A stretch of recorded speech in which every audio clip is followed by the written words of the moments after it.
Secretaría de Educación Pública, Gobierno de la República.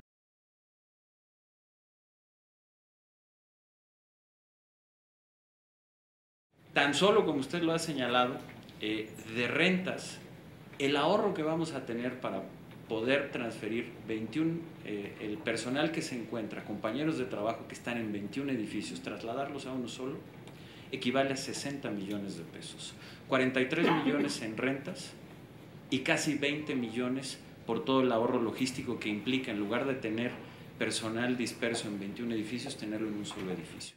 La sede de la Secretaría de Educación Pública, que está en la calle de Argentina, no cambia. El secretario de Educación no cambia de oficinas ni se va a ningún otro lado. Ese es un edificio histórico que además afortunadamente no tuvo ningún daño en el temblor, y ahí es donde un servidor despacha todos los días. La Secretaría tenía 81 edificios en donde, dispersos en distintos lugares de la Ciudad de México, se encuentra parte de su personal y de los compañeros de trabajo. Aquí, además de estar logrando una eficiencia de pasar el personal disperso en 21 edificios a un solo edificio, estamos generando ahorros por 60 millones de pesos a los contribuyentes. Pero algo adicional que me parece muy importante y que no es menor, es también la seguridad de los compañeros de trabajo.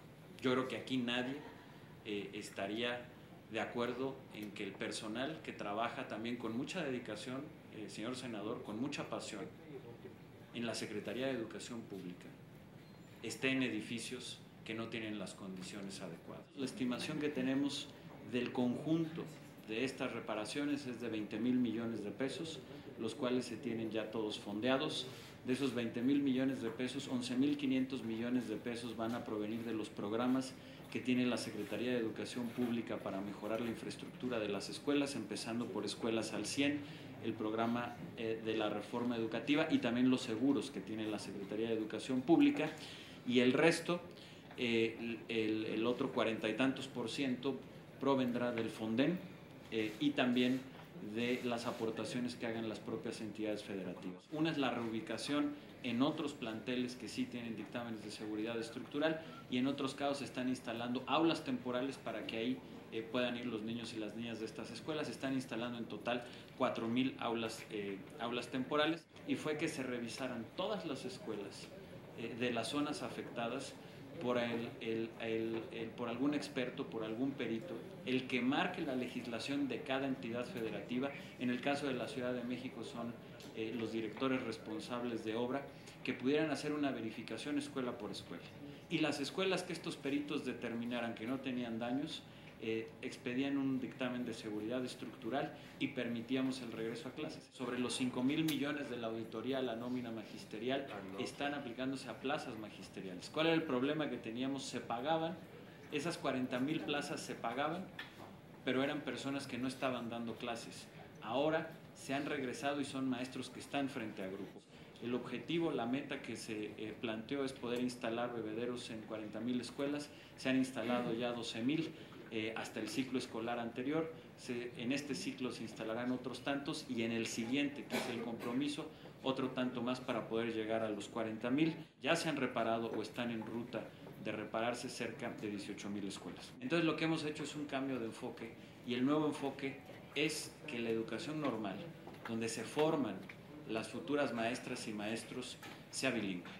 Y entonces, para ello hicimos una estrategia en donde hicimos primero una evaluación de cuántos maestros y maestras se requerirían en las escuelas normales para que pudieran ser plenamente bilingües, en este caso en el idioma inglés, y estamos hablando de una necesidad de 1,200 maestros de tiempo completo para las normas. En total, cada uno de los jóvenes normalistas podrá recibir hasta 12 horas de inglés a la semana, lo cual bajo cualquier estándar permite el tener una formación bilingüe. Así es que la generación que termine en el año 2022 podrá concluir sus estudios plenamente bilingüe y después, año con año, se irán agregando cada vez más maestros y por eso hablamos de que en 20 años no únicamente vamos a tener la totalidad por primera vez en nuestro país de maestros de inglés, sino que todos los maestros van a tener un dominio de esta lengua y por lo tanto también nuestro sistema de educación pública podrá ser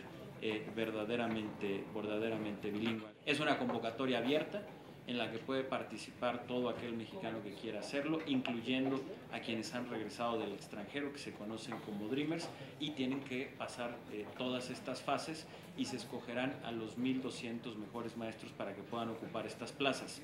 Son plazas que van a recibir un salario que está por encima del promedio de lo que ganan los maestros de inglés en las escuelas privadas y de lo que ganan en los centros donde se enseña la lengua inglesa, es decir, son plazas que tienen un valor muy importante y que por lo mismo han sido muy atractivas. Ya se hizo la convocatoria para las primeras 647 plazas y se tuvo una participación primero de cerca de 20,000 solicitudes. No todas cumplieron con los requisitos, las que cumplieron los requisitos son 4,000, así es que vamos a tener a 4,000 personas que van a presentar estas evaluaciones para competir por estas 647 plazas, lo cual nos va a garantizar, estamos seguros, poder reclutar a los mejores maestros de inglés que irán a las escuelas normales. Porque este trámite se puede hacer plenamente vía electrónica y vamos a reducir de un promedio de 6 meses de entrega de la cédula profesional a 5 días. Y uno de estos era el procedimiento para la entrega de las cédulas. Veníamos de un proceso arcaico en donde se seguía pensando que para recoger una cédula de cualquier lugar del país, de su entidad, por ejemplo, se tenía que venir a la Ciudad de México. Lo que hemos hecho es un rediseño en donde se ha descentralizado este trámite para que el usuario lo pueda hacer. El joven que quiere sacar su cédula profesional lo pueda hacer desde la universidad donde se graduó y no tenga que venir al absurdo que tenga que venir a la Ciudad de México. Y se preocupan más por el proceso de educación de sus hijos, que se involucran en programas muy importantes, por ejemplo en el programa de Escuelas al 100 para mejorar la infraestructura. Secretaría de Educación Pública, Gobierno de la República.